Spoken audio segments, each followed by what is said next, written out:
Historic Fort Steuben plays a very important role in the expansion of the Northwest Territory because this site actually was the winter quarter for the 1st American Regiment. So in 1785, they start this survey out here in the west, starting from the point of beginning, which is in East Liverpool, Ohio. Part of this whole thing about the survey was to prepare this area to be sold, to raise money for the United States government. So after the American Revolution, we were operating under something called the Articles of Confederation. Now, the Articles of Confederation did not permit the federal government from taxing its people. Okay, the states had to do that. So, and because of that, the federal government was pretty much broke. They devised this plan to survey the Northwest Territory into these really nice sections and townships and all that stuff to prepare it for sale. These surveyors came out and they started to survey, and in September of 1785, after that, it was deemed too dangerous for the survey to continue out here. So a lot of those guys went back to Fort Pitt and decided, they needed a military escort out here. So they send the 1st American Regiment out the next year, in 1786. These gentlemen were going to protect the surveyors who were surveying the first 7 ranges of the Northwest Territory here in Ohio. And Fort Steuben was built as their winter quarter. In October of 1786, it was evident that the Army and the surveyors needed a place to stay and winter over. So they built our fort starting in October, and they were here for about 8 months. So it really became the jumping off point for the survey of the first 7 ranges in the Northwest Territory. When they first started the survey in 1785, they were supposed to send representatives from each state out here to make sure everything was on the level when they were surveying all this land, because at one time a lot of states had claim to this area, the Northwest Territory. After the initial expedition in 1785, they decided that it was too dangerous, and a lot of them went back to their respective states, and they were responsible for paying for a lot of their a lot of the stuff, a lot of the debts that they incurred on this trip. I think they were paid like $2 a mile. So the surveyors had to pay for all of their gear, of course. They had to pay for their, their axemen, their polemen, all these guys who were going with them. And that $2 didn't go very far, even in those days.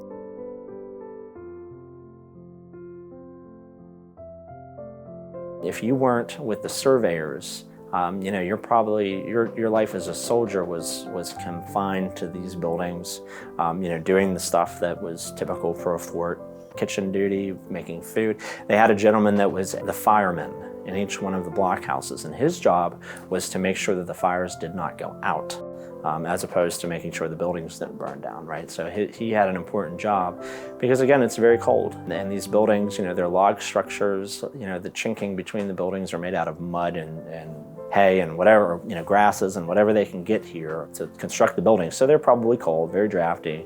It was pretty tough for these guys. The clothing wasn't too great for these soldiers. A lot of these guys were 15, 16-year-old boys practically. A lot of them could not read or write. They had to share shoes. They had to share blankets too. One guy would be in the bunk and then he would go out and do, duty. The other guy that would be his sleeping time, basically. So that was for the enlisted men. And the enlisted men also were responsible for cooking their own food. That was really important for these guys. So they didn't have a mess hall someplace where they went in and ate. They cooked their food right, in their barracks, basically. Some of the surveyors actually left the site and went across the river and stayed with, nicer houses and nicer settlements across the river, although it wasn't probably too much different than living here at the fort, but probably a lot less hectic and chaotic. So the surveyors during that winter time period were creating maps, they were drawing up the work that they had just previously finished, so they were constantly working. And here at the fort, the officers had their own beds, which was really nice. They had their own bunks, and they stayed in officers' quarters. There was about 14 officers here at the fort, and they had their own cook, who was just one of the enlisted men. And they had a great parlor with a great big table, and they would set the table, and that's where they would do their work. That was their office. And they'd spread out maps, and they would do all of this in the officers' quarters. And probably a lot of them, carried nicer dishes and things like that, out here in the West. So it was a little better experience for the officers than the enlisted men. So, but on a whole, life was pretty tough here. Here at Fort Steuben, we're really lucky because we have the second part of the story here at the fort. We have the part, in the 1786, 1787, when they're here, they're doing the survey, they're sending groups out, the surveyors out with a small contingent of soldiers. So the surveyors were not considered soldiers. They were not considered Army guys. And so they were not going to be fighting the Native Americans out here or asking settlers who are here to leave. That's why you needed the Army with them. And the Army that was with them, the 1st American Regiment, was really the beginning of the United States Army, because after the Revolutionary War, the Continental Army was disbanded. So there was no standing army.